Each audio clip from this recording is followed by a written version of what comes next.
Hey guys, Zack here, and welcome back to another action figure review, and today we'll be taking a look at the premium Bandai exclusive movie monster series Godzilla and Kamoebas 2003. Now, these two come from the 2003 film Godzilla Tokyo S.O.S, which I think is a good movie. I talked about it in my last review, so I won't go into too much detail, but in short, I prefer Godzilla against Mechagodzilla, which is the movie, Tokyo S.O.S is the direct sequel to. But overall, I still really enjoy it. The characters I think are likable enough. And I think the inclusion of Mothra adds a really nice, spiritual, narrative to the Kiryu saga. So overall, again, I prefer Godzilla against Mechagodzilla, but Tokyo S.O.S is still a very solid movie. But to keep things interesting, Kamoebas here, this dead monster on the left, this monster comes from the 1970 film Space Amoeba, which I really like the premise at first, right? I really like the premise of, this small group of, photographers and business people, on an island. And there's this amoeba from space that makes its way onto Earth and just transforms into just a bunch of different monsters. And, while they're on the island, they're trying to figure out, how to stop it. I really like that premise, but then it just gets kind of lame when the space amoeba, they take over the mind and body of, one of the characters, and it just turns into one of those, just aliens trying to take over the world. We are the space amoeba, and we're here to take over this planet. And, I don't know, to me, I thought it was, cooler, the space amoeba acting an invasive species on the Earth. Sort of like how they handled King Ghidorah in Godzilla King of the Monsters. But, again, it just turns into an alien invasion plot, and it's okay, it's not as cool, Still, it's still a solid movie. I do like it, but I think it would have been a little better if they treated the space amoeba as an invasive species rather than just another, just alien trying to take over the planet sort of deal. But I digress. I have been rambling on for far too long. Let's just get into this. So, this set does not come with a tag like usual movie monster series figures. Instead, these two figures come in this really nice looking box. For the front here, we have movie monster series both in Japanese and in English. Godzilla Tokyo S.O.S here, Godzilla and Kamoebas 2003, ages 3 and up, Bandai Namco, 2025, Godzilla, Bandai. On the side here, we have a picture of Dead Kamoebas, movie monster series, Godzilla Tokyo S.O.S, Godzilla and Kamoebas. On the back, we just have the two figures here, as well as some legal information.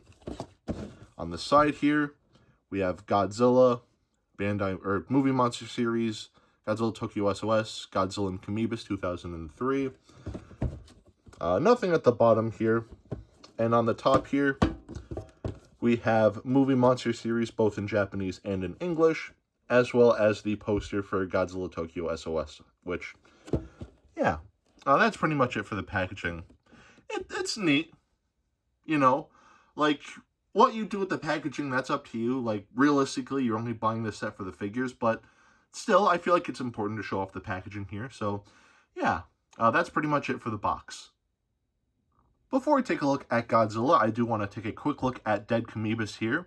And, look, I know there's an obvious joke to make about Gamma Ray here, but the thing that I find interesting is that in Space Amoeba, they actually describe Kamoebas as being a Stegosaurus-type monster, which, okay, I guess. There are no dorsal plates, not even thagomizers on the tail, but okay. If you want to call him a Stegosaurus, then, I mean, you do you, I guess, but anyway, yeah, it is also just really funny that Kamoebas' first figure in the movie monster series line is just of him dead. Just, I don't know why. I mean, I get why, which I'll talk about, later on, in this video, but it's just a little funny to me, but I digress. But the figure itself is nice. As far as paint goes, there's not a whole lot here. The nails are going to be painted this whitish, yellowish coloration. The top of the head is going to be a slightly, more grayish color than the rest of the body. The scars on the side of his neck are going to be painted red. And, of course, his teeth are going to be painted a whitish coloration, with his gums being a reddish coloration. And, you know, it gets the job done. You know, Kamoebas wasn't really, like, a colorful monster, so, like, the amount of paint we have here, like, I'm fine with this. You know, it looks fine. This is just, like, one solid piece, so there is no articulation to speak of, but the sculpting and detailing here is really nice, you know. This does look like Kamoebas from, you know, Godzilla Tokyo S.O.S, and all the scaling on this figure, I think, looks really nice. All the creases and everything are detailed very nicely. And all, like, the cracks and crevices, like, on the carapace here, you know, I mean, there's an obvious seam here, but still, besides that, the detailing here is really nice, and overall, this is just a really nice little figure, you know. Again, there's not a whole lot to say here, it's just dead Kamoebas, but for what it is, I think it's pretty neat, so there's Kamoebas. Now we're going to move on to Godzilla, and to start, we'll take a look at the paint, and the painting on this figure, I think looks pretty solid. The coloration here, I think, is mostly similar to what we've seen in the movie monster series Godzilla 2002. There are some minor differences. The nails here are going to be straight up yellow, whereas that release, they're more of like a yellowish-whitish coloration. The dorsal plates here, they're still going to be like this metallic silver, but they're going to be slightly darker than the original release, but for the most part, like, most of the colors here are the same, you know, like you know, all the parts and everything are casted in the same, like, charcoal gray. You know, the eyes are going to be gold with black pupils. The teeth are going to be this, like, yellowish, whitish coloration. The most notable difference, obviously, is going to be the scar on Godzilla's chest. You know, but that's also just, like, some more, like, sculpt stuff. Like, you know, with the original release, the mouth was open, where here the mouth is closed. But, yeah. Not a whole lot to say here paint-wise, you know, it's pretty, like, similar to the 2002 release, but, you know, still some differences that's worth pointing out. And I'll put up, like, pictures to, like, compare the two as I'm showing that off, but I digress. But anyway, that's pretty much it for the paint here, and the painting on this figure, I think, is pretty solid, so the painting, I'd say, gets a pass. Now, we'll take a look at the articulation. And the articulation on this figure is mostly the same as the original 2002 figure. The arms can move inwards like so, and they can move backwards like so. The legs can kick forward about yay high before the arms get in the way, and kick backwards about that much. Now, the thing with the original release is that it had articulation in the neck here, and for some reason, they just got rid of that. I have no idea why. You know, the bit of articulation, it wouldn't have gotten in the way of, like, the scar or anything like that. It just, like, it wouldn't have been affected, but they just got rid of that. And it's like, why? I don't get that. But I digress. So yeah, that's pretty much it for the articulation. Yes, it's a Bandai vinyl, but I'm going to have to dock a point because they removed the bit of articulation in the neck, which, to be fair, wasn't really, like, groundbreaking in the original release, but, like, it is just a little weird that they got rid of that. So, the articulation here, I'm going to be petty. I'm going to say the articulation gets 3/4 of a pass. Now, we'll take a look at the sculpt, and the sculpting on this figure, I mean, this is just, like, a slightly retooled version of the movie monster series Godzilla 2002, so admittedly, there's not a whole lot for me to say here that I haven't said already. Yes, the end of the tail still looks kind of weird in my opinion, but besides that, this does look really nice.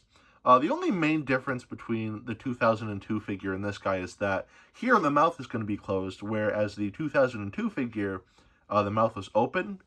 And I like that, you know, I like that bit of a differentiation between the two. You know, just like with the Mothra twin set I reviewed last time. You know, I liked how, like, the poses were different and, like, one had, like, you know, like, spots on the face where the other one didn't. And I like that. I like the differentiation here.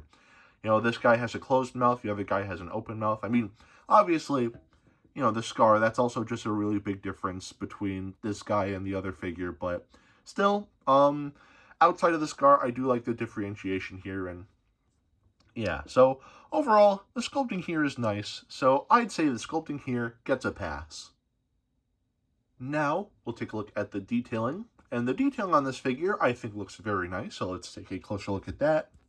So starting off at the head here, we can see all the scales and all, like, the creases and everything in the face here are detailed very nicely. Everything here is very nicely defined. I like that. And all the scaling on the neck here and on the side of the neck here, again, just looks really nice. The detailing on the scar here, I think looks nice as well. You know, and just a lot of really nice scaling. You know, I've talked about this figure before, like, technically. Again, there are some differences, like the closed mouth and stuff, but, like, you know, like, for the most part, this is just, like, mostly the same figure, but just, again, just the same really nice detailing here. All the scaling and all the creases and everything are detailed very nicely here. Again, that scaling continues all the way through the tail here, and all the creases and everything look really nice. Again, this is more of the sculpting, but the end of the tail here just looks really weird in my opinion. The underside here, again, just a lot more like creases and stuff like that, which looks nice. Dorsal plates have a little bit of detailing, not a whole lot, but they still look okay. And that's pretty much it for the detailing on this figure. And overall, the detailing on this figure I think is pretty solid. So the detailing here, I'd say gets a pass. Now, we'll do some size comparisons. To start, here we have the Bandai Movie Monster Series Godzilla 2002. Here we have the Bandai Movie Monster Series Kiryu 2002, the Heavy Arms version. This is the version that came out in 2020. This is the, I think it's called the special color version. I could be wrong. But in case you're wondering, yes, I did pre-order that new Kiryu 2002 figure. I don't know when it's going to become available. Hobby Link Japan says it came out it says it was supposed to come out on the 27th of December. And as of me recording this, it is currently January 3rd and still have nothing as far as like emails go for that figure, but I digress. Here we have the Movie Monster Series Mothra Twin set. And of course, here we have some hand sanitizer. And here we have Dr. Billy Grant. So at the end of the day, should you get this set? I'd say yes. You know, I think these are two really neat figures, even though one of them is quite literally dead. I do think that, you know, the Godzilla here, I think looks really nice, you know. Again, it's just like a retooled, like, ever so slightly version of the Movie Monster Series Godzilla 2002. And again, they got rid of the neck articulation, which is a little cringe, but overall, like, it's still a really nice figure. And the dead Kamoebas is really neat, too. You know, I think the painting here looks nice, you know. The sculpt, the detail, everything here is really nice. And overall, this is just a really nice set. So, yes, I do recommend that you get it. But here, like, the other thing, too, and I could be completely wrong about this, I do believe that they do plan on releasing the Godzilla here on its own. So, ultimately, if you want this set or not, I think it all, like, ultimately boils down to whether or not you want dead Kamoebas in your collection. If you just want Godzilla, then you could wait until, you know, just Godzilla drops. Or, again, like, if you really need dead Kamoebas, then this is the set for you. But again, I do like these figures. As far as price tags go, this set costed me like, I want to say like $75, $76.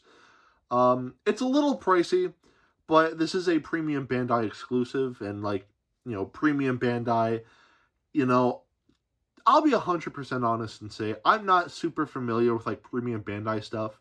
I know they've done like some Movie Monster Series figures. I know they did the Movie Monster Series like Super Godzilla. They did Jet Jaguar from that 70th anniversary short film with like the Gigan claws and stuff like that. So this is the first real like premium Bandai like set that I've ever bought in. So yeah, outside of that, and I'm just not familiar with their game.